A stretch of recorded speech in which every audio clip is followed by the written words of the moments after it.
How concerned are you about Nico Iamaleava's confidence? How concerned are you about Nico Iamaleava's confidence? Goodness gracious. What is wrong with me?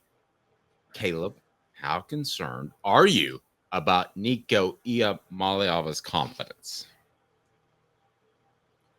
I'm relatively concerned. I'm not like, oh my gosh, freak out, but I'm also not going to sit there and say that I don't see Nico Iamaleava as the guy with the moxie to just be able to absorb this and become better for it. I don't see, put it this way. Here's the two lines, if I could give it to you. There is Jared Garantano, who I feel sympathy for because he took a lot of beatings at Tennessee and he had a very terrible coach, but I do think he wilted with all the pressure surrounding him. Is that fair to say when he was at Tennessee? Mm-hmm.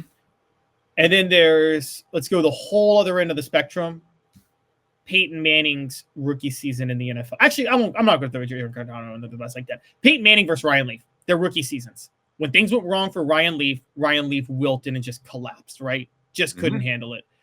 Peyton Manning had the worst rookie season, had the worst season for a starting quarterback in NFL history as a rookie. But as you know, he was so mentally tough. He absorbed it all, and he got better because of it.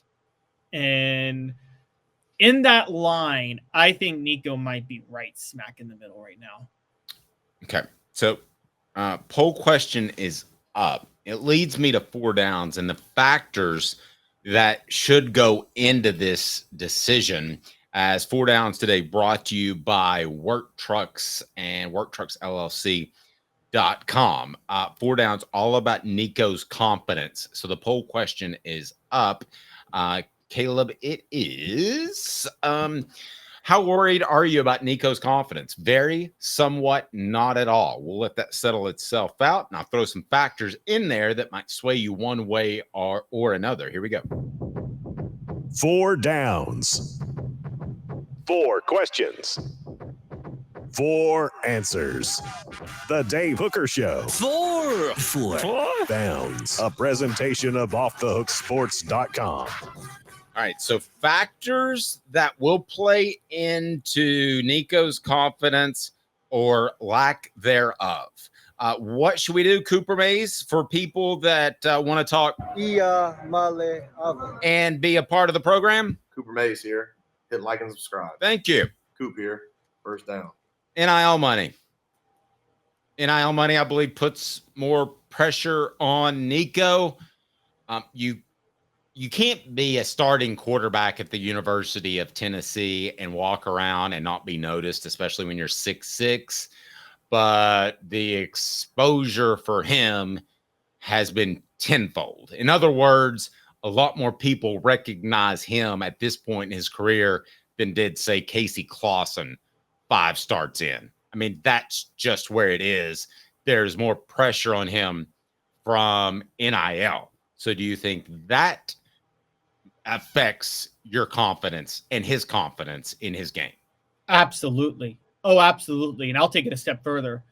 I'm very connected to a lot. You're more connected than I am to all the different media outlets that cover their teams in the SEC.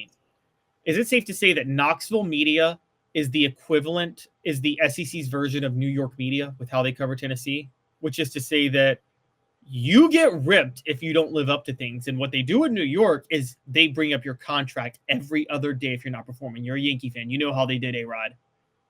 You don't think that? Oh, yes. It's the biggest market other than Nashville, which cares about a lot of other things. So from a media perspective at Mississippi State, it might be like the old days when I did it. You have 6 to 8 reporters covering football practice. Now you have so many that they close practice. Mm-hmm. And because they close practice, if they don't see Nico perform on the field, they're going to be harder on him than you guys would have been 20 years ago. You were covering practice, so if someone struggled on the field, you might write an article, Dave, wouldn't you? Like, you defended Arian Foster. You're like, look, he's performing well in practice. His fumbles aren't that bad if you really look at it. You were very fair to him. Reporters aren't going to be that fair to them anymore, are they? Because they don't get to see him in practice. Well, that, and I mean, they're getting paid, and it's not a vendetta thing, Deion Sanders. It's just the fact is, I mean, it's fair game now that you're getting paid. Cooper Mays here. Second down. All right, so I was actually going to get into that. The media pressure, how big of a factor is that? I would hope you could stay away from that, but you can't unless you get a flip phone like Stetson Bennett, which isn't a bad idea. But excuse me, I think the media pressure is a big one. Yes, the media pressure is huge. And one, like I just told you guys, Knoxville media is the New York media of the SEC. That's been borne out throughout history. That more than most other markets, Dave, I can just tell you they're very hard. I'm telling you what that, like, you don't know it since you worked in Knoxville media for 25 years. But as you know, you guys are very hard on Tennessee players who don't perform, and harder than most SEC schools. But then there's national media with Nico Iamaleava, because everybody knows that he's the $8 million man. And, you know, you're right. Someone brought up Pat Forty didn't hesitate to run his mouth after the loss. He won't be the first. And I know he's got a personal vendetta, but there will be people without vendettas that will come in and say something. All right. Tennessee center Cooper Mays here. 3rd down. The fact that he's from California. Now, I'm gonna give you both sides of this. He's from California. He does not know what a pressure cooker Knoxville is, because Tennessee football, it's a one-horse town. A little bit more now with basketball, but anyway, and baseball. But the University of Tennessee, it's a one-horse town. There's no talk about the Titans around here. I don't even hear them mentioned on local shows. So I'm going to argue that I feel better about his confidence because he's from California and he has that calm, cool demeanor like Casey Clausen had that made him so good on the road. So my argument is that it's actually a benefit that he's from California. But Caleb, if you want to go the other direction and say that he's suddenly been thrown into this pressure cooker that's unlike anything he's ever seen, you could probably convince me of that as well. And we'll take your thoughts on the message board, Caleb.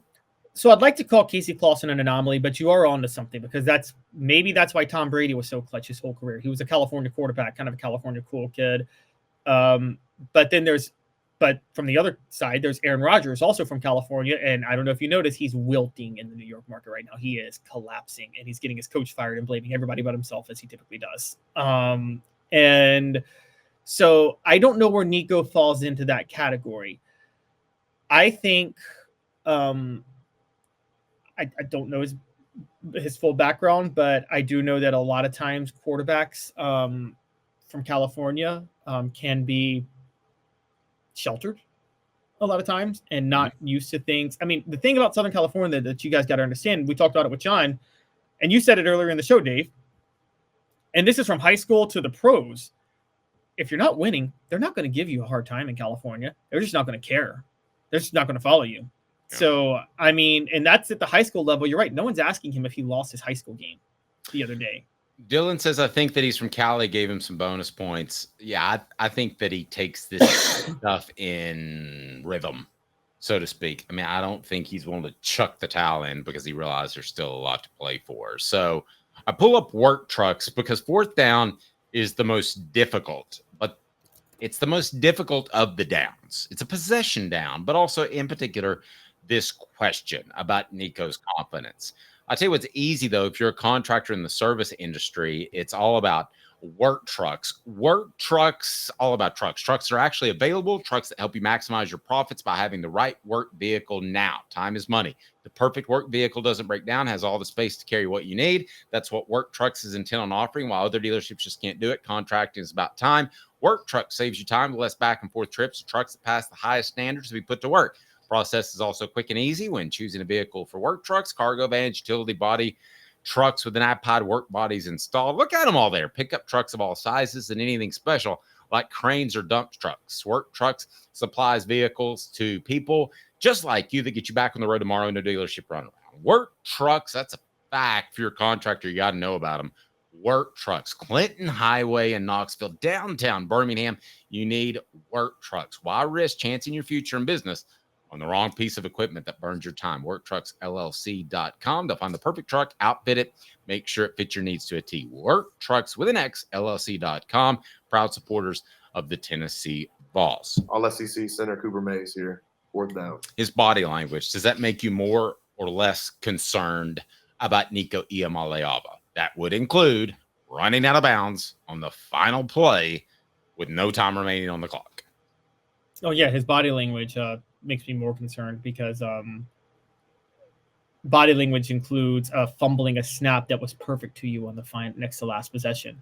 Body language would include, even though it's not completely his fault, 2 strip sacks. I still think an elite quarterback has a better grip on the ball, and he talked about how the ball slipped out. So keep rolling. Yeah. I give him a break for that because I just think it was his youth. No, the body language that hits me is that final drive. Fumbling the snap. And this is where he's totally different from Casey Clausen. I have to say it because, Dave, you may not remember. Do you remember Casey Clausen's first start on the road for Tennessee? Alabama. No, that was his first start, period. Okay. His first start on the road was the next week at South Carolina, a top 25 South Carolina team. And at the end of the game, do you remember Casey Clausen engineered a 80-yard drive, took 9 minutes off the clock, ran the whole 9 minutes off the clock in the fourth quarter to do it. And on fourth down, he threw an incredible dig route to Dante Stallworth. That was a 4th and 14, I believe. It was an absolute dart. And quick Uncle Dave time. My favorite moment about that game is Albert Hainsworth, who, of course, was from South Carolina. And he was drug off the field by Bud Ford as he was giving the South Carolina student section the middle finger salute with both hands. Gotta love Albert Hainsworth. That was great. Just stood in front of him. Boom! There it goes, shaking it while Bud Ford's trying to pull a 330 man away from the student section. That was probably one of the 3 or 4 times I've been close to being in the middle of a riot. Oh man, no joke. And but that game that throw by Casey Clausen, I guess we all have our moments of when we believe that a player is going to be really, really good. That pass that he threw, do you remember that, the little dig route? I don't remember the dig route. I remember 2 third-down conversions he had. Maybe one of them was a 4th down and it was a solid. I just remember him throwing to convert to do or die situations. I mean, I count third down as do or die. I know it's not, but it's and I remember, and I was only 12 at the time. I just looked back on that game and I thought, I look back on it now and I'm like, God, that was clutch by Casey Clausen to lead that drive. Yeah, it absolutely was.